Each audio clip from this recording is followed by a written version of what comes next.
Mheshimiwa Waziri Mkuu, mimi nianze kwa kukushukuru sana kwanza leo kwa kukubali kwako kuja kutuanzishia jambo hili. Asante sana Mheshimiwa Waziri Mkuu. Imekuwa ni baraka kubwa sana kwetu kwa wewe mwenyewe kuja kufanya kazi hii.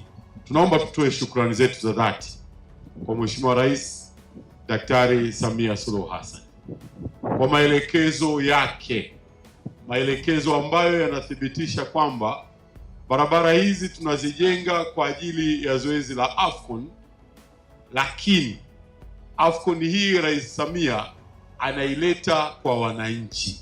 Tunamshukuru sana. Kwa sababu gani? Kwa sababu ujenzi wa barabara hizi, Mheshimiwa Waziri Mkuu, zitakwenda kuwasaidia wananchi wa hapa Arusha, lakini vile vile wananchi wa Tanzania. Mheshimiwa Waziri Mkuu, barabara hizi sawa na maelekezo ya Mheshimiwa Rais Dr. Samia Suluhu Hassan, tunavyokwenda kuzijenga zitaambatana na uwekaji wa taa za barabarani.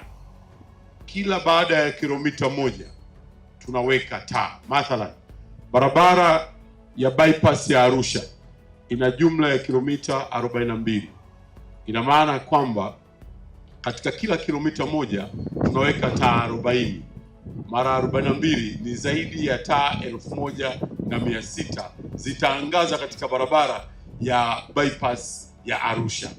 Barabara ya Kilombero mpaka Kisongo kilomita 9, kila kilomita moja tutaweka taa 40.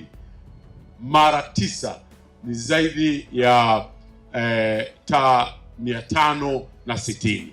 Mheshimiwa Waziri Mkuu, eneo hili la Kilombero kwenda mpaka Kisongo ni eneo maarufu sana na mafuriko, na tunashukuru sana watu wa hapa Arusha wamepata mbunge mzuri, mwakilishi wao Comrade Paul Makonda.